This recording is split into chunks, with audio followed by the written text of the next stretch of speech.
When you picture a medieval castle, you might imagine roaring fires, grand feasts, and warm halls filled with laughter.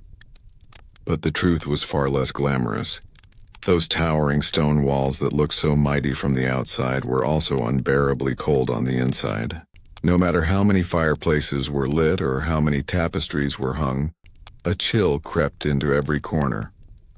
Tonight we'll step inside those drafty fortresses and discover why life in a castle was often colder, darker, and lonelier than you'd ever expect. Close your eyes for a moment and imagine this. It is the year 1250. The air is damp with the smell of tilled soil. The world you know is not filled with buzzing refrigerators, stacked supermarket shelves, or steaming hot meals waiting to be delivered at the push of a button. No, your world is fragile, simple, and constantly tested. You are a peasant, living in a small wooden hut with a thatched roof, your family huddled inside. Your stomach growls with a hunger you can never quite escape. For the medieval peasant, food was not a guarantee, it was a daily battle. A struggle against nature, against the seasons, against the limits of your own labor. Today, when we think about meals, we think of variety of choice. But in the Middle Ages, variety was a luxury for the wealthy. For the poor, life revolved around survival, and survival revolved around food. The very backbone of the medieval peasant's diet was bread. Thick, coarse, heavy loaves made from whatever grain could be grown in the fields. Rye, barley, oats, or, if fortune smiled, wheat. Wheat was prized, but most peasants rarely saw it, as much of it was reserved for the lord of the manor or sold at high prices in towns. The bread peasants ate was not the fluffy white loaf we might imagine. Instead, it was dark and dense, often mixed with bits of chaff, husks, or even ground-up beans and peas. Sometimes the bread was so tough it could last for weeks, growing harder with each passing day until it was more like a stone than food. To soften it, peasants dunked it into broth or thin soups. But no matter how poor the quality, bread was the daily staple, the thing that kept them alive. Yet even bread was not always certain. Grain harvests were vulnerable to weather. Too much rain and the fields flooded. Too little and the crops withered. A poor harvest meant empty granaries and long, gnawing winters. Beside bread there was pottage, a kind of thin, endless stew made from whatever could be gathered or spared. Imagine a pot hanging over the hearth, its contents simmering for hours or even days. Into it went cabbage, onions, leeks, turnips, beans, or herbs pulled from the hedgerows. Sometimes a bit of barley or oats was thrown in to thicken it. Rarely, if ever, did meat make its way into the pot. This pottage was eaten day after day, often tasting the same, often barely enough to fill the stomach. But it was warm and it was food. For the poor, it was life itself. The pot never truly emptied. It was topped up when something new was available and reheated when hunger called. Meat, in a peasant's diet, was almost a dream. Chickens, cows, and pigs were valuable assets, not raised for feasts but for their milk, eggs, wool, or the ability to plow the fields. To slaughter an animal meant losing a source of ongoing survival. So meat was rare, and when it did appear, it was often during festivals, holy days, or after a hunting season, though hunting in the Lord's forest was forbidden to peasants under penalty of severe punishment. At best, peasants might taste some salted pork or bacon on rare occasions, or a rabbit caught in the fields if luck was on their side. Fish was slightly more common, especially for those living near rivers or the sea, but even then it was not always plentiful. Most often, meat was something smelled when the Lord's kitchens roasted a feast and the scent drifted down into the village, a reminder of the gulf between the poor and the powerful. But the real terror of food in the medieval world was not just its monotony, it was its absence. Imagine a poor harvest. The rains have come early, flooding the fields, rotting the wheat before it can ripen. Or perhaps drought has cracked the earth and nothing has grown. What happens then? Your bread supply dwindles.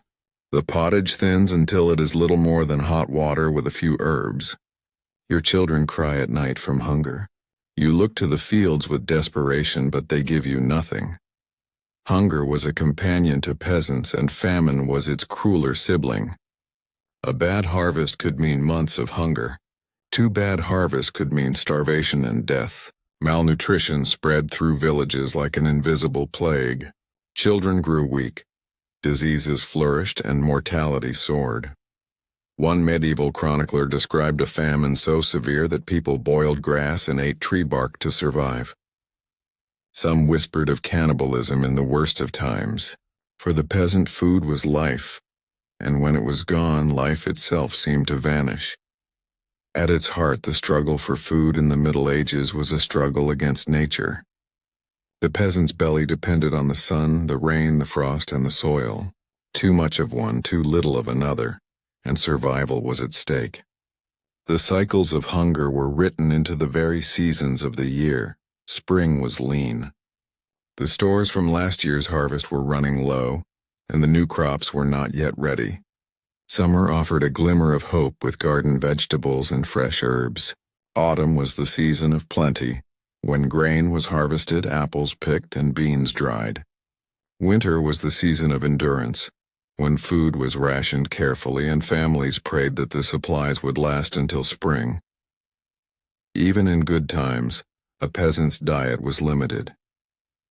Bread, pottage, and occasional scraps of cheese or milk provided calories, but lacked the variety of nutrients needed for full health. Protein was scarce, iron was limited, and fresh fruit was rare outside of autumn. Children often suffered the most, their growth stunted by poor nutrition. Diseases like rickets and scurvy, born of deficiency, weakened bodies and made survival even harder. Adults aged quickly under the strain, their teeth rotting from coarse bread, their bodies worn from labor fueled by inadequate meals. Yet amid the hardship, there was resilience. Medieval peasants were not isolated. They lived in tight-knit villages where sharing could mean the difference between life and death. If one family had a little more grain, it might be lent to a neighbor. If one person caught a fish, it might be shared. Survival was collective because hunger was universal. The church, too, played a role, offering charity during times of need. Almsgiving was a moral duty, and monasteries sometimes provided bread or soup to the poor. Though small, these acts could mean survival for those who had nothing. There were, however, rare days of joy. On feast days or during village festivals, tables might be spread with more food than usual. Ale would flow, bread would be fresh, and sometimes meat would appear. These moments were precious. They gave peasants a taste of life beyond survival. A glimpse of abundance, a reminder of joy amid struggle. But once the feast ended, life returned to the same routine: bread, pottage, hunger. The struggle for food was not just a detail of medieval life. It was its foundation. Every day, every decision, every effort revolved around survival. Bread was not just food, it was existence itself. Hunger was not just discomfort. It was a shadow that followed every peasant through life, and yet despite it all they endured. They survived. They carried their hunger, their malnutrition, their constant battle against nature, and they kept going. Because survival was not just about food, it was about resilience, community, and the will to live. So when you imagine the medieval world, strip away the castles and knights, the kings and battles, and remember this: history was built on the stomachs of peasants. Their struggle for food was the quiet, unglamorous foundation upon which the entire medieval world stood. Imagine the sound of a rooster calling in the pale light of dawn. The fire in the hearth has long since gone cold, and the air in your hut is damp with the chill of the night. There is no warm bed to linger in, no gentle morning routine to ease you into the day. Life as a medieval peasant begins the moment the sun rises, and it does not slow until it sets. From dawn until dusk, your body is not your own. It belongs to the fields, to the animals, to the unending demands of survival. The rhythm of life is defined by labor. Farming is not mechanized nor eased by the hum of engines.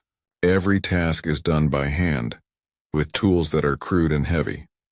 The plow, if your family is fortunate enough to own an ox, carves through the earth slowly, turning soil clod by clod. If not, the work must be done with spades and hoes, backs bent, arms aching, sweat soaking through rough linen tunics. The earth does not yield easily, and each furrow is a battle. The planting of seeds is delicate but endless, requiring precision and patience. Every mistake costs food later in the year, so hands move with both care and urgency. Hauling water is another task that defines daily life. The well might be far from your hut, and buckets are heavy when full. Each trip requires strength, and each drop matters.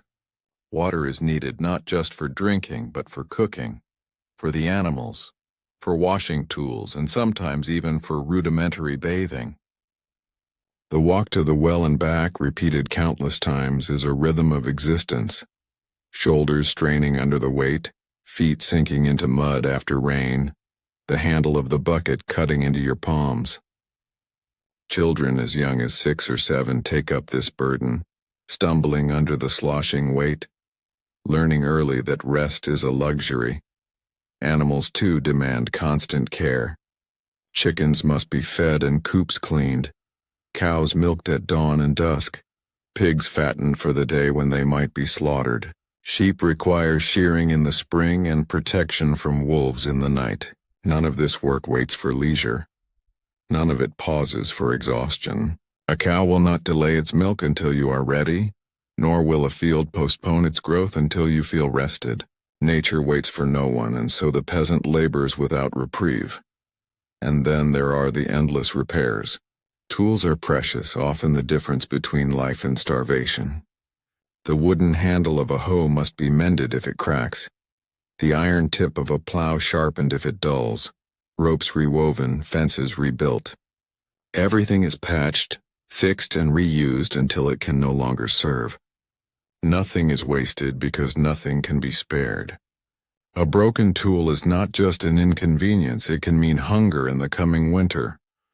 The weight of work is not limited to adults. Children grow up in fields, learning to scatter seed, to herd animals, to pull weeds, to gather firewood.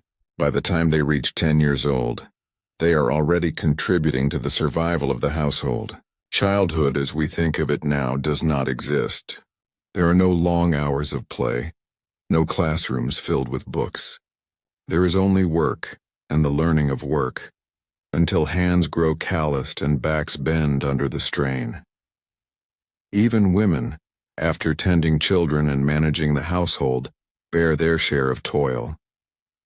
They gather herbs and vegetables, spin wool, weave cloth, carry water, and help in the fields during planting and harvest. The division between home and field is blurry. Labor flows through both spaces without rest. The hearth itself demands attention. Firewood must be chopped and carried, the fire tended constantly so it does not die. Meals prepared from meager supplies, clothes washed and mended by hand. The hours stretch endlessly, and yet the work never seems complete. And still the lord of the manor demands his share. Beyond the labor required to keep your own family alive, you owe work to the estate. A certain number of days each week might be given over to working his fields, harvesting his crops, repairing his fences. These tasks take time away from your own land, but refusal is not an option. The balance is brutal. You must labor for your family's survival and also for the demands of the Lord. Each season brings new burdens, from sowing in spring to harvesting in autumn, each task relentless and consuming. A rest day for the peasant is almost unthinkable. Even on Sundays when church bells call you to Mass, there is still work waiting at home. Animals cannot go unfed. Water must still be hauled. Children must still be cared for. The idea of leisure as we understand it is foreign. There are only small pauses in labor, moments stolen rather than given. On holy days and festivals, when the village might gather for food and music, you may laugh, you may dance, you may feast if food is plentiful. But even then, the duties of survival hum quietly in the background, never silenced, never gone. The physical strain of this life leaves its mark, backs curve from years of bending, hands harden into rough, cracked tools of labor, joints ache long before old age. Injuries are common. A cut from a scythe, a twisted ankle in the field, a back strain from lifting too much weight.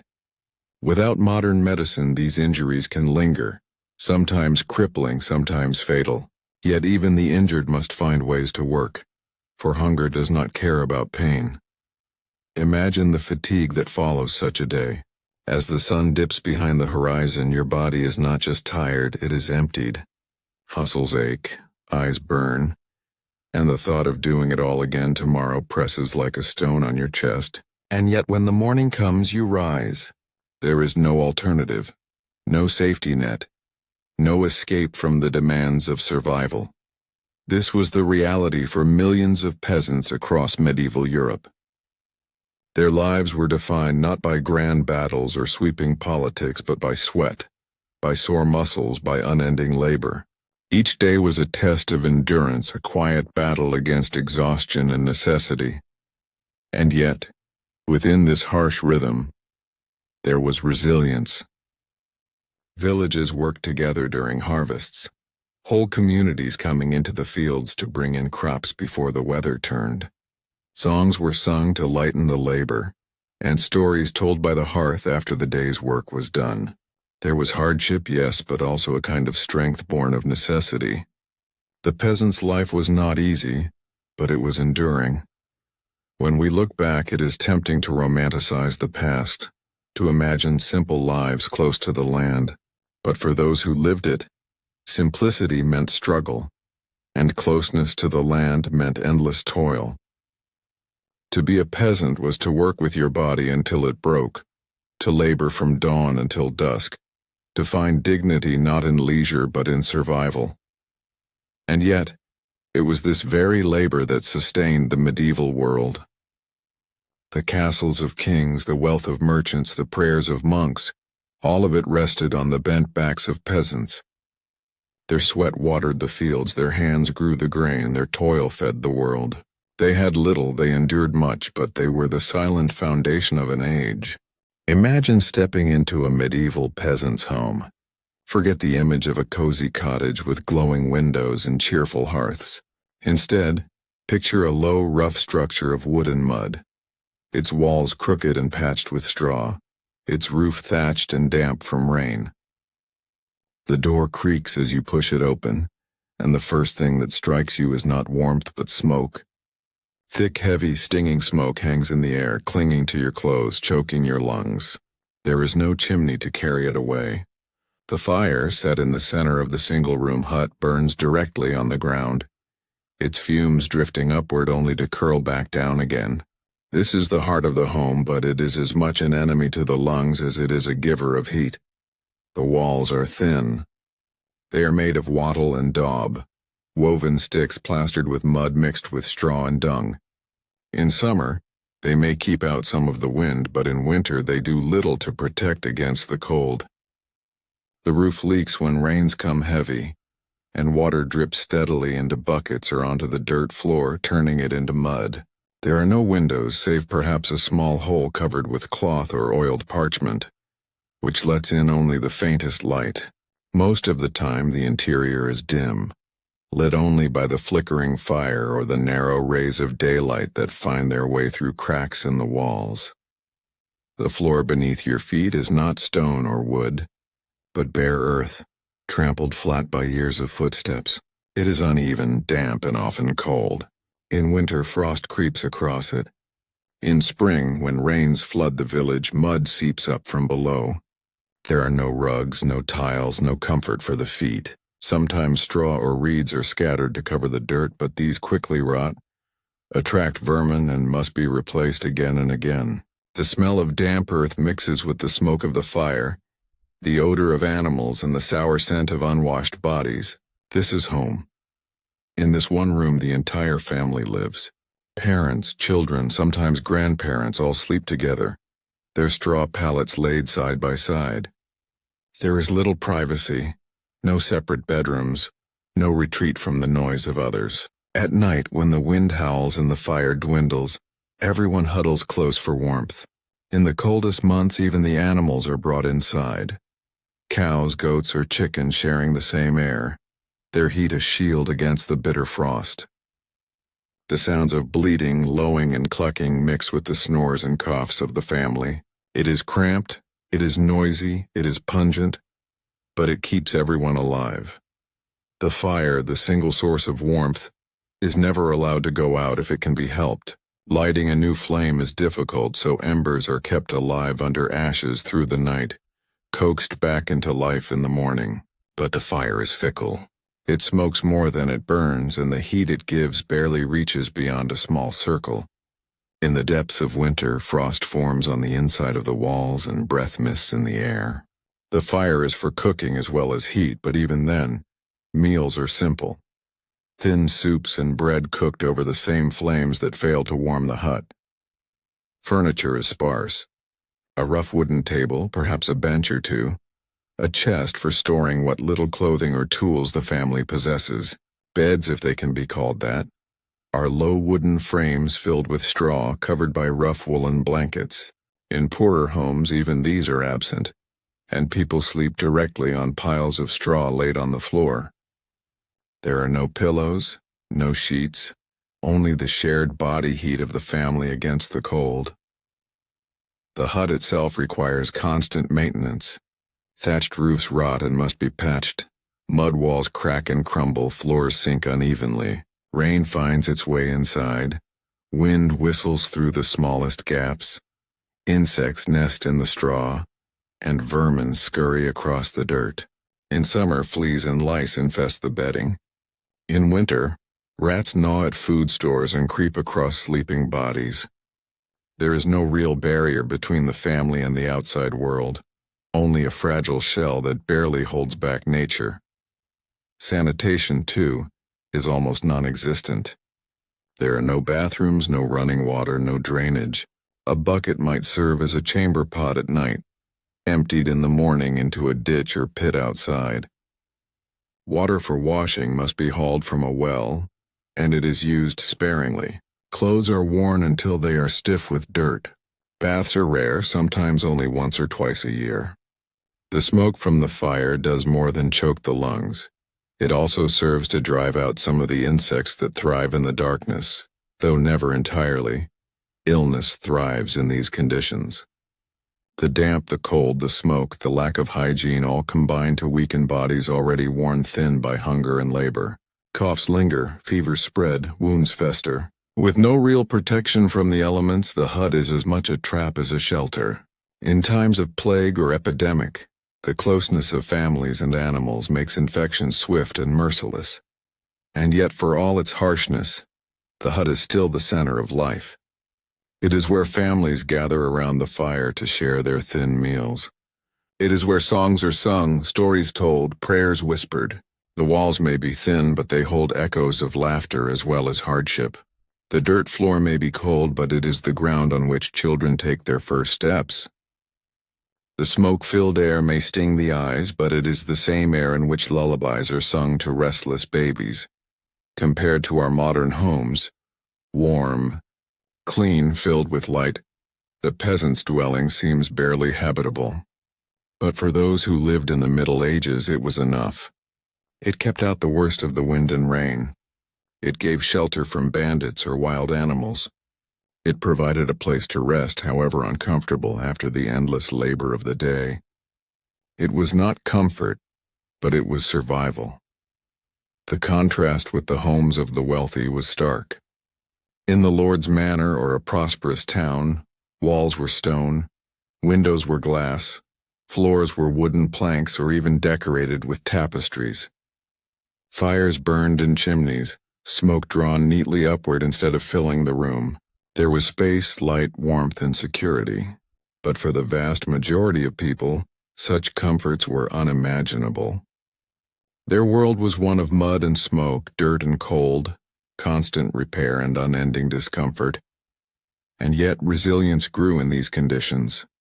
People learned to endure, to make the best of what they had. They patched their roofs with care, replaced straw with determination, and lit their fires with hope. They raised children in huts that would shock us today, teaching them to work, to survive, to carry forward the same endurance. Life was not gentle, but it was life nonetheless, and within those smoky huts, generation after generation was born, lived, and died. So when you think of the medieval world, do not only picture the castles and cathedrals, the knights and kings. Picture the huts, small and smoky, scattered across the countryside. Picture the families huddled inside, breathing in smoke, sleeping on straw, sharing space with animals, battling the cold. Picture the fragility of those walls and the strength of the people within them. For these huts, harsh as they were the beating heart of medieval life. They were the place where endurance was forged, where survival was carved out of hardship, where humanity clung to warmth and light in a world that gave little of either. Imagine a world where the smallest illness could be a death sentence. A scratch from a tool in the field, a cough that lingers in the winter, a fever that burns for days. Things that in our modern world might mean nothing more than a quick visit to a doctor could, in the Middle Ages, mean the end of a life. Medicine, as we understand it today, simply did not exist. There were no antibiotics, no sterile instruments, no hospitals with rows of clean white beds. There were only herbs, charms, whispered prayers, and the resilience of the body itself. For the medieval peasant, sickness was a constant shadow. Their lives were already weakened by malnutrition, hard labor, and harsh living conditions. When illness struck, the body had little reserve to fight it. A cut on the hand while chopping wood could fester into a raging infection. A cold caught in the damp of winter could settle into the lungs, turning into pneumonia. Diarrhea, often caused by contaminated water or spoiled food, could dehydrate a child within days. These were not rare tragedies, they were everyday realities. The idea of doctors was, for most peasants, something distant and unattainable. Physicians existed, but they were few, and their services were expensive. Most lived in towns or cities close to monasteries or universities where medical knowledge, such as it was, circulated.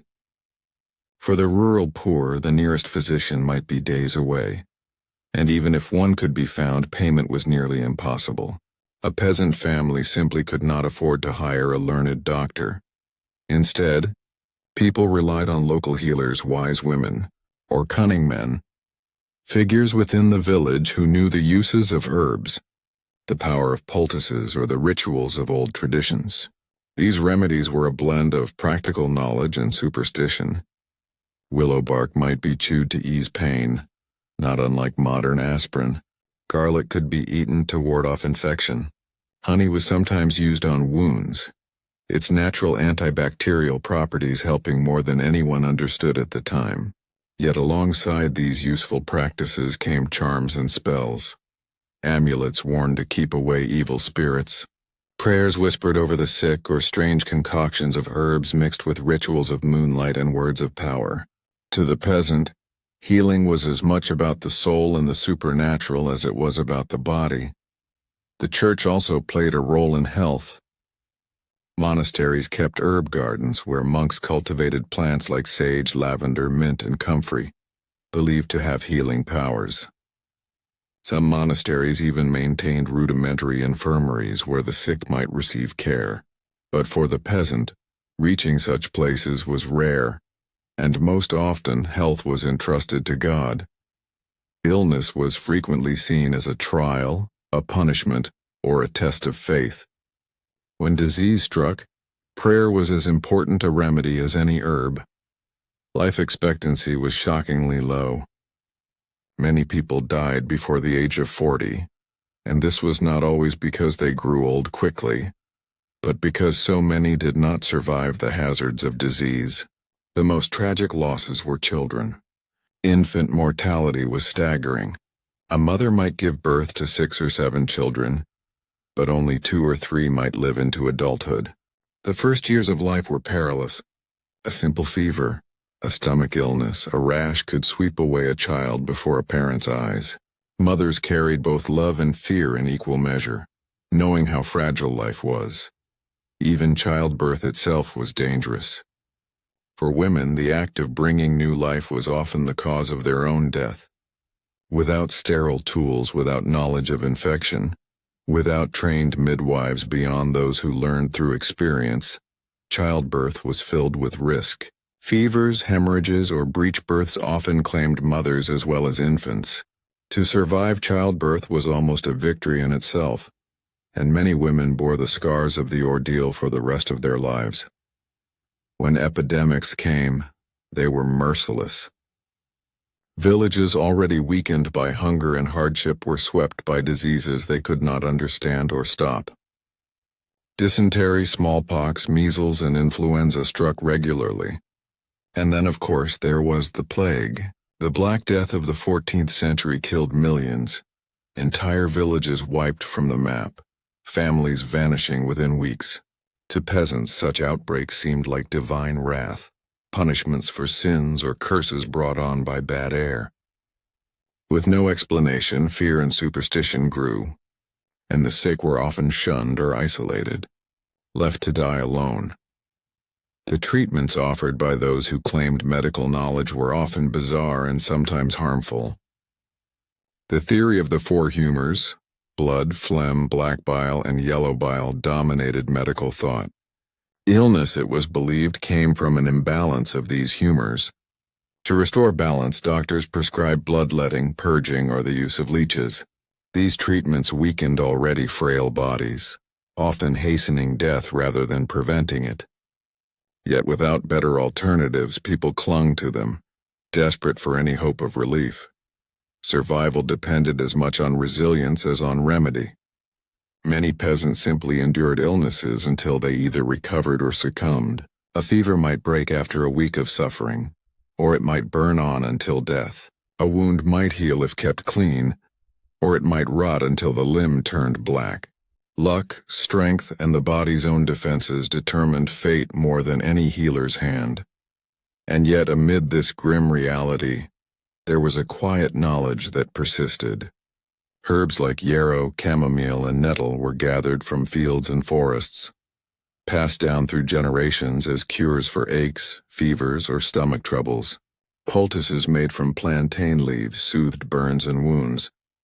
Elderberries were brewed into syrups for coughs. Though wrapped in superstition, much of this folk medicine carried real, if limited, effectiveness. It was not science as we know it, but it was survival crafted from the land itself. Still, the fragility of life never faded. A parent could watch a child grow strong, only to lose them suddenly to a fever. A farmer could work for decades only to be struck down by an infected cut from his own plow. A mother could bring forth new life, only to be buried herself days later. Illness lurked in every corner, and death was never far. To live in the Middle Ages was to live with the constant awareness of mortality. It shaped the way people thought, the way they prayed, the way they clung to community. Every sickness was a reminder of the thin line between survival and loss. Every recovery was a gift. Every day of health was a small triumph against a world that seemed eager to reclaim life at every turn. And when we compare that world to ours, the contrast is staggering. Today, a child's fever brings worry but rarely fear of death. A cut on the hand is cleaned with antiseptic and covered with a bandage. A woman giving birth does so surrounded by doctors, nurses, and sterile instruments. We have conquered many of the illnesses that once haunted humanity, but for the medieval peasant, these were dreams beyond imagination. For them, health was fragile, life expectancy short, and medicine a mixture of hope, faith, and whatever knowledge could be pulled from the earth. And yet, they endured. Despite the losses, despite the constant shadow of death, they lived, loved, raised families, and carried forward the generations that eventually gave rise to us. Their struggles with health and medicine are not just stories of suffering, but of resilience, of survival against impossible odds. in every village that rebuilt after plague, in every child who survived the fevers of infancy, in every family that carried on despite loss, there is a testament to human endurance. So when you think of the medieval world, remember that behind every castle wall and every knight's tale, there were peasants in smoky huts, fighting battles not with swords but with sickness. Their war was with fever, with infection, with the frailty of the human body, and though many lost, many also prevailed, carrying forward the unbroken thread of life. It is because of their endurance in the face of such fragility that we exist today. Their story of health and medicine is one of hardship, but it is also one of survival, of humanity's unyielding will to live. Imagine being born into a world where your path in life was already laid out before you, long before you could walk or speak. In the medieval world, society was not fluid but fixed. It was a great chain, each link bound tightly to the next, and you were assigned your place within it the moment you took your first breath. For the vast majority, that place was at the bottom. A child born to peasants was expected to grow into a peasant, to spend a lifetime working the fields, paying rent or taxes to their lord, and to pass the same fate on to their children. Dreams of freedom or rising beyond this lot were not only improbable, they were nearly unthinkable. The structure of medieval society was often described as ordained by God. Kings ruled because God willed it. Lords and nobles held their lands because it was seen as part of a divine order. Priests and bishops stood between heaven and earth, guiding the souls of the people. Peasants toiled because that was their duty, their role in the great design. This hierarchy was reinforced not just by law but by religion, culture, and daily life. To question it was to question not just authority but the will of heaven itself. For the peasant, the rules were clear. Your life belonged to the land, to the lord who controlled it, and ultimately to the king who ruled from afar. You worked the fields from dawn to dusk, and in return, you were allowed to live on the land, to keep enough food to survive and perhaps to raise a family. But you were bound to that soil, often with no right to leave without permission. The village was your world, and stepping outside of it without cause could brand you a runaway. Social mobility was nearly non-existent.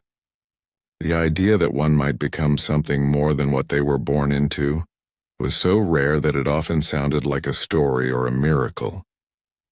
A few exceptions existed. A peasant boy might join the church, become a monk, and through decades of devotion and learning, rise in the ranks of the clergy. Or a soldier might distinguish himself in war and be granted small rewards. But these were the exceptions that proved the rule. For almost everyone, life was a circle that repeated itself from one generation to the next. Your father worked the fields, you would work the fields, and your children would inherit the same life after you. This rigid system was not without its enforcements. Lords and nobles kept a careful watch on their peasants, for their labor was the foundation of wealth and power. Taxes were demanded in grain, in livestock, in days of service. To resist or refuse was to risk punishment, ranging from fines to public humiliation, and in more serious cases, imprisonment or worse. The village community itself also enforced the order, for each family's survival depended on the cooperation and contribution of the others. Those who broke the rules of labor, tradition, or obedience could find themselves shunned, leaving them vulnerable in a world where survival was already fragile. Beyond the peasants, the nobles occupied their own fixed stations. A lord inherited his lands through family, and his children inherited after him. Younger sons might become knights or clergy. Daughters might be married off to secure alliances, but always within the same circle of privilege. Nobility was a fortress guarded by bloodlines and titles, inaccessible to those born outside it. Marriages were arranged not for love but for power, wealth, and influence. Every bond reinforced the order. Every alliance stitched another thread in the great tapestry of hierarchy. The clergy occupied another vital place in this order. For many peasants, priests were the most powerful figures they would ever know personally. The church not only guided their spiritual lives, but also controlled vast amounts of land, wealth, and knowledge. Bishops and abbots wielded influence over kings and nobles, and monasteries acted as centers of power, learning, and economic activity. Yet even within the church, order was strict. A novice monk entered at the bottom, living a life of obedience, and only after years of service might rise through the ranks.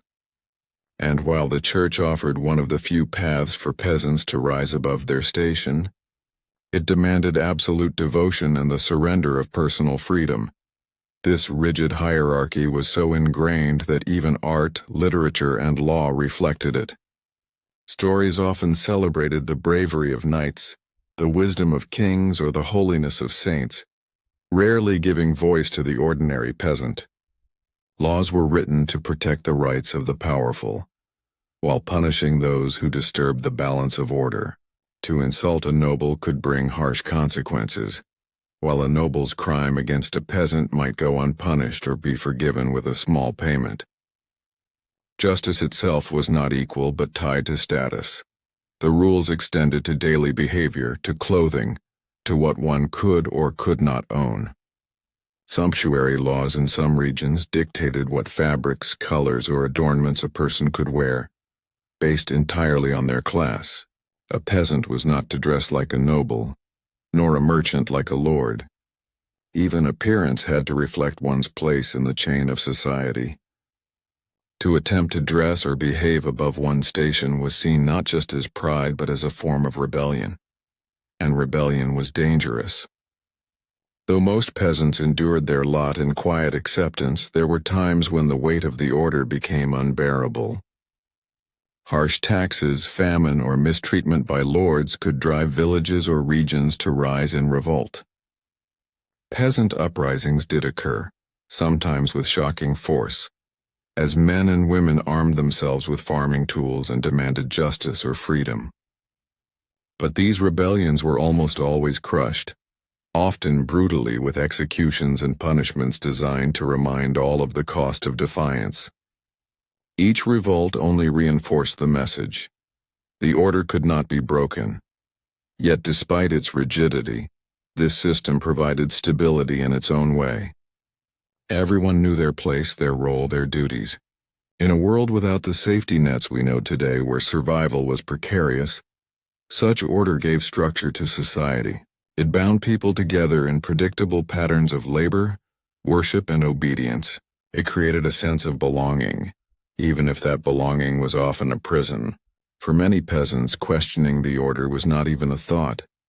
It was simply the way the world was, as natural as the rising sun. Still, for those who lived it, the limits could feel suffocating. Imagine a young man with dreams of travel, of seeing beyond his village fields but bound to the soil of his lord's estate. Imagine a young woman with a quick mind, her potential wasted because her fate was only to marry, bear children, and labor in the home. Imagine the frustration of knowing that no matter how hard you worked, no matter how much you dreamed, your place in life would never change. Compared to the freedoms we enjoy today, where a person can aspire to education, careers, or entirely new lives, the medieval order seems suffocating. The ability to rise from humble beginnings to great achievement, a story so common in our time, was nearly absent then. Opportunities were so rare that they became legends when they happened. A peasant knighted for bravery, a merchant's child who rose to influence. These were tales told not as ordinary paths but as marvels, exceptions so rare they proved the rule of rigid order. The system also weighed heavily on the mind and spirit. With the church preaching that every station was divinely appointed, questioning one's place could feel like questioning God himself. To accept one's lot with patience and obedience was often seen as a virtue. To resist was to risk both earthly punishment and eternal damnation. The weight of tradition and faith pressed down on each individual, reinforcing the walls that confined them. Yet within this confinement, people still found meaning. Peasants created community within their villages, sharing labor and celebrating festivals together. Nobles found pride in their lineage, their duties as protectors and rulers. Clergy devoted themselves to faith and service. Even in strict order, human beings sought joy, connection, and purpose. But the boundaries remained, unyielding, enclosing each person within the identity of their birth. It is perhaps this very rigidity that makes our modern freedom so striking. Today we take for granted the idea that we can choose our path, change our careers, travel where we wish, or reinvent ourselves. In the medieval world, such freedom would have been unimaginable. Life was a chain, and each person a link fixed, unchanging, and eternal. And yet, through centuries of endurance, through countless lives lived under these rules, society slowly began to shift. Merchants grew in wealth and influence, towns expanded, and eventually the old order cracked. But for those who lived within the medieval world, the strict social order was as immovable as the stones of a castle wall. It defined who they were, who they would become, and how they would be remembered. Their lives remind us of how precious freedom truly is, how remarkable it is to shape one's own destiny. To the medieval peasant, such a thought might have seemed like a dream beyond the reach of even the boldest imagination. Imagine waking each morning never knowing if the day ahead would bring food, safety, or the beginning of disaster. In the medieval world, life was lived under a constant shadow of uncertainty. To survive from one season to the next was never guaranteed. The stability that we often take for granted, the expectation that markets will have food, that governments will maintain order, that medicine will be available when we fall ill, was absent. Instead, peasants and even nobles lived at the mercy of forces they could not control. The weather, the harvest, disease, and the relentless violence of war. Every day was a reminder that survival was fragile, and fortune could turn without warning. Famine was one of the most feared realities. For communities that relied on agriculture, the success or failure of a harvest was the difference between life and starvation. A summer of too much rain could rot the crops in the fields, leaving little to gather. A season of drought could parch the soil, shriveling the grain before it ripened. Harsh winters could kill livestock, freezing rivers that normally provided fish and cutting villages off from trade. When the stores of food ran thin, people faced the long months of scarcity with dread. Bread grew smaller and harder, stretched with husks or even sawdust to make it last. Soups became thinner, flavored with whatever roots could be dug from the earth. Hunger gnawed at bodies already worn down by labor. Children cried for food their parents could not give. In the worst years, famine was not just hunger but death on a massive scale. Villages emptied as people left in search of food, though often there was none to be found elsewhere. Roads became crowded with the starving, begging or stealing to survive. Some accounts tell of people eating grass, bark, or even resorting to desperate acts that today sound unthinkable. The uncertainty of each harvest haunted every spring planting. Hope and fear were sown together in the soil, and until the crops ripened, no one could know if they would see abundance or starvation. Disease added another cruel layer of uncertainty. Illnesses struck without warning and spread with terrifying speed. A simple cough could become an epidemic. Dysentery, smallpox, influenza. Each could sweep through a village, leaving grief in every home. The Great Plagues were the worst of all, the Black Death being the most infamous, but even without such cataclysmic outbreaks, sickness was a constant presence. Families lived in cramped, smoky huts where germs spread easily. Contaminated water sources carried disease through entire communities. Children were especially vulnerable, and parents often buried more children than they raised. To wake one morning and find a child feverish or a neighbor coughing could spark fear. For no one knew whether this would pass in days or whether it was the start of another wave of death. Medicine offered little certainty. Remedies of herbs, charms, or prayers might help, or they might do nothing. Sometimes the sick recovered, sometimes they did not. No one truly understood why one person lived and another died. This unpredictability made disease all the more terrifying. It struck without pattern, without mercy, without explanation. It was a reminder that life hung by a thread, and that thread could snap at any time. War was another specter of uncertainty that loomed large over medieval life. Armies on the march cared little for the peasants who lived in their path. Fields could be trampled, homes burned, livestock taken. Villages might be raided or pressed into service. Men dragged off to fight for lords they barely knew. A family might go to bed in safety and wake to find soldiers approaching, their banners flying, their weapons ready. For those living near borders or in contested lands, the threat was constant. War was not just fought on distant fields but brought into the very heart of communities, leaving behind destruction that could take decades to recover from. Even for those far from the battlefield, the demands of war brought hardship. Lords raised taxes to fund campaigns, taking more from peasants who already had little to give. Young men might be conscripted, leaving their families without labor for the fields. The uncertainty of war meant that peace was always fragile, and no one could ever be sure when violence might return. Nature itself seemed an unpredictable and often cruel master. Harsh storms could flood fields, lightning could strike barns, and long winters could freeze the land solid. A sudden hailstorm at the wrong time of year could destroy a season's crops in a single hour.